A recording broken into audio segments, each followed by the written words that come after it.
Olá, meus queridos alunos, que saudades de vocês. Daqui a pouquinho a gente já vai se encontrar. Então vamos lá, ó. Agora é a aula 8 da Biologia 4, parte 1. É a última aula de genética essa aqui, hein, pessoal? Tá? Daí depois dessa aula, que eu vou dividir em 3 partes, a gente vai estudar mais um pouco de exercício, fazemos uma aula de revisão, algumas aulas de revisões, né? E daí, beleza, daí a genética encerra. Ah, que pena, gostou. Ah, a genética estava tão bom. Então vai lá, ó, esse assunto aqui, ó, pleiotropia e interação gênica. Então, você vai estudar agora, pessoal, dá uma cuidadinha com esse assunto, porque um assunto é uma coisa, outro assunto é outra coisa. Pleiotropia é isso aqui, ó. Mas é bem tranquilinho isso aqui, é quando um único par de genes ali, que a gente chama de alelos, né? Um único par determina várias características, ó. Então, por exemplo, tem um gene só, o gene tem o seu alelo, né? O Azão Azinho, tal, o Bezão Bezinho, mas aqui é um par só, tá? Que determina dois ou mais fenótipos. Um par determina dois ou mais. Então vai ser assim, ó, quando ele trouxer um exercício com várias características, que eu já vou ter um exemplo aqui, em que sejam determinadas por um único par de alelos, isso é pleiotropia. Olha o conceito aqui, ó. Único par de alelos condiciona as manifestações de vários caracteres, tá bom? Então veja lá, ó. Por exemplo, o gene mutante para anemia falciforme aqui, ó, é um gene pleiotrópico. A pleiotropia esconde muitos fantasmas na genética, eu li isso num livro uma vez. Porque tem coisa que a gente nem sabe que é gene pleiotrópico, tá? Então, pessoal, no caso da anemia falciforme aqui, ó, o indivíduo pode ter problemas de cegueira, falência hepática, problemas cardíacos, múltiplos efeitos de um único gene. Só que é aquele gene que tem o seu alelo. Então a gente fala um par de genes, ou se fala um par de alelos lá, tá? Mas é um azão-azinho, pessoal, só aquele par, beleza? Ou azão-azão, não interessa, mas é um único par, várias características, tá? Então, veja uma coisa, ó, o conceito aqui, ó, pleiotro, do grego, na verdade do grego pleion, significa mais numeroso, e tropos, afinidade. Então, mais numeroso é o número de caracteres envolvidos por um único par de genes. Na anemia falciforme isso é muito comum. Tá? Olha um outro caso, a síndrome de Marfan. São os exemplos que a gente tem na nossa apostila ali, ó. Então, esse é um problema no colágeno, pessoal, porque, olha, é assim, como o colágeno envolve vários caracteres, o colágeno percorre muitas partes do corpo, a proteína é mais abundante. Então, o indivíduo vai ter disfunção no colágeno, por exemplo, dedos na forma de aranha, aracnodactilia. Mas ele tem também, então, devido a essa desordem no tecido conjuntivo, onde tem muito colágeno, ele tem membros anormalmente longos. A doença me afeta outras estruturas, o esqueleto dele afeta porque o esqueleto tem colágeno, os pulmões, os olhos, coração, vasos sanguíneos. Então, entendeu a ideia, né? Vários caracteres determinados por um par de alelos. Marfan é um exemplo clássico. Mas ele não vai trazer, ou de repente até traz, porque na CAF já trouxe isso, a Marfan. Ele vai trazer uma questão com vários caracteres e você fala que é por um único par de genes, né? Determinado por um único par de genes e você anota a pleiotropia na resposta, só isso. Olha esse exemplo aqui, ó, síndrome de Lobstein, que é aquela os ossos de vidro, que tem até aquele filme no Netflix, tá? Ossos de vidro, osteogênese imperfeita. O indivíduo tem, esse artista aqui, por exemplo, ó, Atticus Schaffer, a fraqueza óssea, anomalia nos dentes, esclerótica, que é aquele branco dos olhos, ele fica azulado, menor estatura, como você pode perceber. O indivíduo aqui com uma bengala e tal. Então, pessoal, problemas gravíssimos. É a fraquezíssima óssea, é a doença dos ossos de vidro, tá? Assista esse filme depois, é bem interessante. O cara cai de uma escada assim, ele quebra um monte de ossos. Ele quebrou já mais de 200 vezes ossos na vida inteira. Muito interessante. Então, olha aqui, ó, esclerótica azulada, ali problemas de formação dentária, isso também tem relação com colágeno e a fraqueza óssea que ele tem muito grande. Então você perceba aqui, ó, pessoal, um nítido raquitismo no indivíduo aqui, uma fraqueza óssea muito intensa, pode até gerar osteomalácia, tá? Então, isso aqui é muito importante para vocês. A pleiotropia. Pronto, isso é pleiotropia. Ah, outra coisa que eu coloquei aqui na pleiotropia também, cebolas vermelhas e brancas, olha que interessante. A vermelha é resistente à ação de determinado fungo parasita e a branca não é. Então, pessoal, o alelo recessivo é responsável pela cor vermelha e, ao mesmo tempo, esse alelo também é responsável pela produção de uma substância que ataca fungo, fungicida. Portanto, a cebola vermelha não sofre ação do fungo. Isso é um gene pleiotrópico também, tá? Isso é um caso de pleiotropia. Pronto, matou.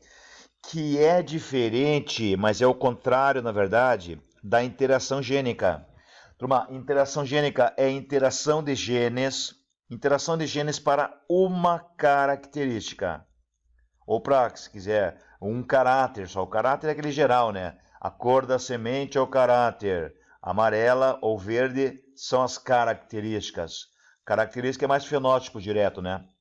Então, dois ou mais alelos, não, ou par de genes, como queiram, localizados no mesmo, não no mesmo par, eles se segregam como na segunda lei, que você já vai ver, tá?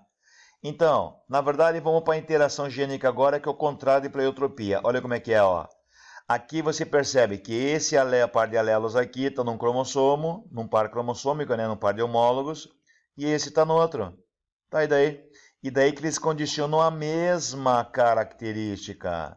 Ah, se fosse pleiotropia, como é que era a pleiotropia? Um par para várias características. Aqui não, dois ou mais pares para a mesma.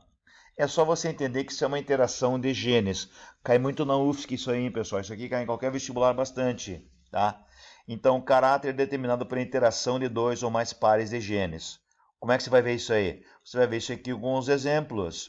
E o primeiro, então, genes não alelos, porque olha aqui, ó, esse par aqui não é alelo a esse par. Esse é alelo a esse e esse é alelo a esse, tá? Então eles fazem separação independente.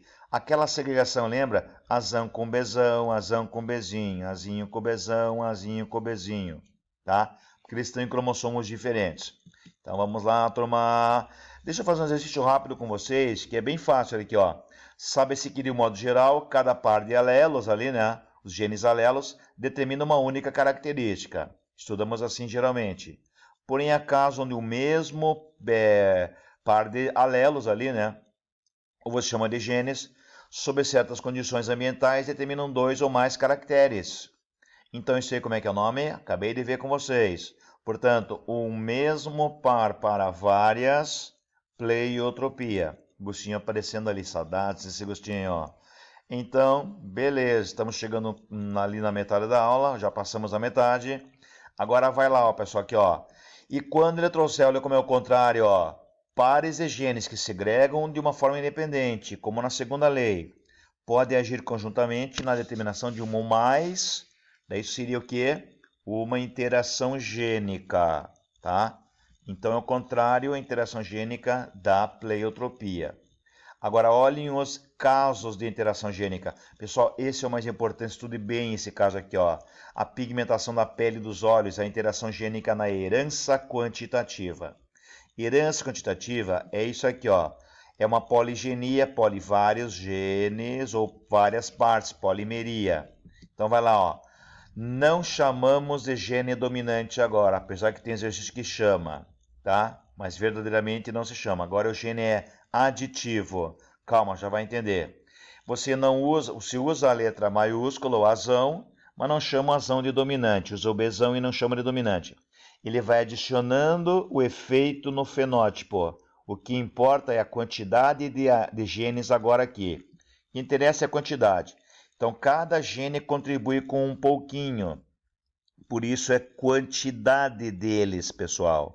Isso é quantitativo, tá? Então, guarda bem essa história. Opa, agora vai. Guarda bem essa história ali, tá? Então, vai aqui, ó.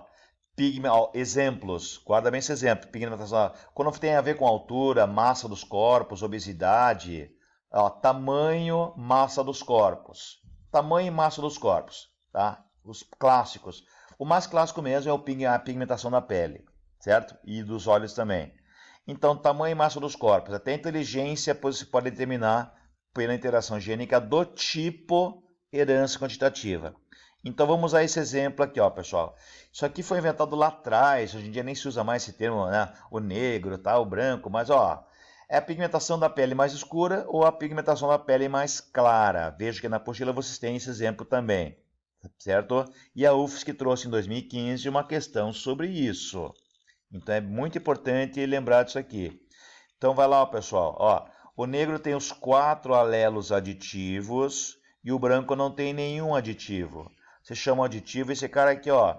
Mas é dominante. Não, era dominante lá naquela outra história nossa da genética, tá? Aqui o que interessa é a quantidade de genes que vai determinar a formação do pigmento melanina, tá? Então aqui não tem nenhum deles aditivo, ó. Mas não é albino não, hein, pessoal? Depois eu vou tratar o albinismo com vocês numa próxima aula. Na última aula nossa de genética eu vou falar sobre o albinismo. Então tá lá, ó. Bom, como esse é duplo dominante, só tem esse tipo de gameta, né? Duplo recessivo também. Eu encontrou os dois, dá o quê? Dá o duplo heterozigoto. Isso aqui é clássico que você sabe fazer, tá? Agora vamos àquela tabelinha da segregação, pessoal. Olha aqui, ó.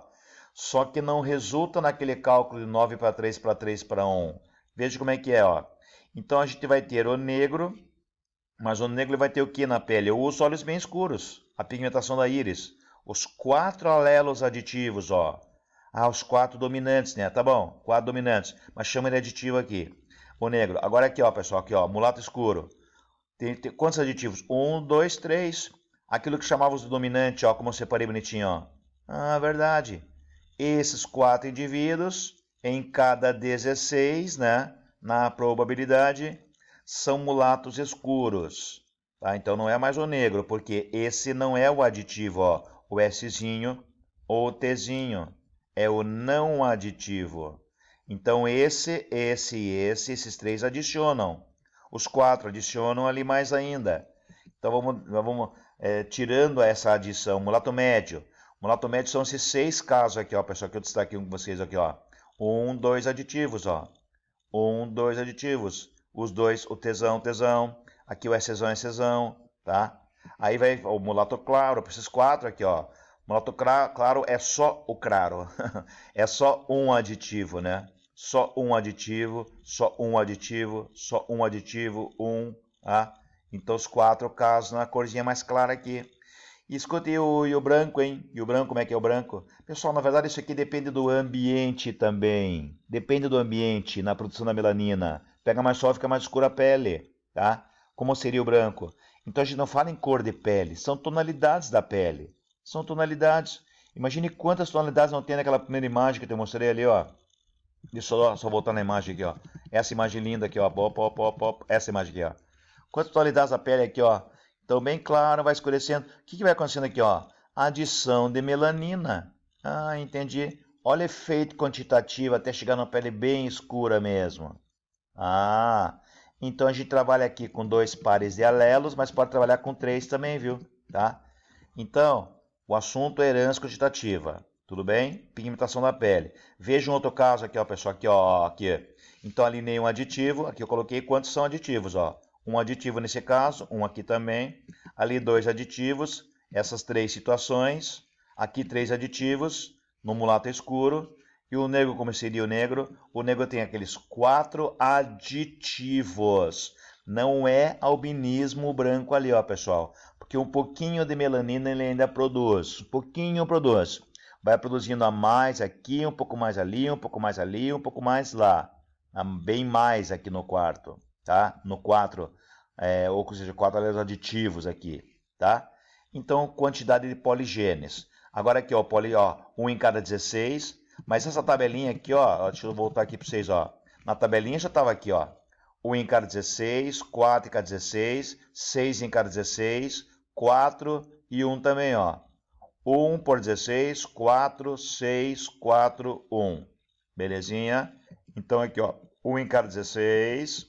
Tá, deixa eu fazer de novo aqui, ó. Aí ali, 4 em cada 16, 6 em cada 16, 4 em cada 16 e 1 em cada 16 também, certo? Então vamos fazer assim, ó, pessoal. Eu não gosto de ficar apressando as coisas. Na próxima aula vou te dar mais um exemplo de herança quantitativa, uns exercícios bem importantes da UDESC e da UFSC, certo? Então daí a gente vai rever esse assunto aqui, porque tem mais interação gênica na próxima aula daí. Outros casos de interação gênica. Vimos por enquanto herança quantitativa, mas daqui a pouco vamos ver mais. Um abraço, queridos.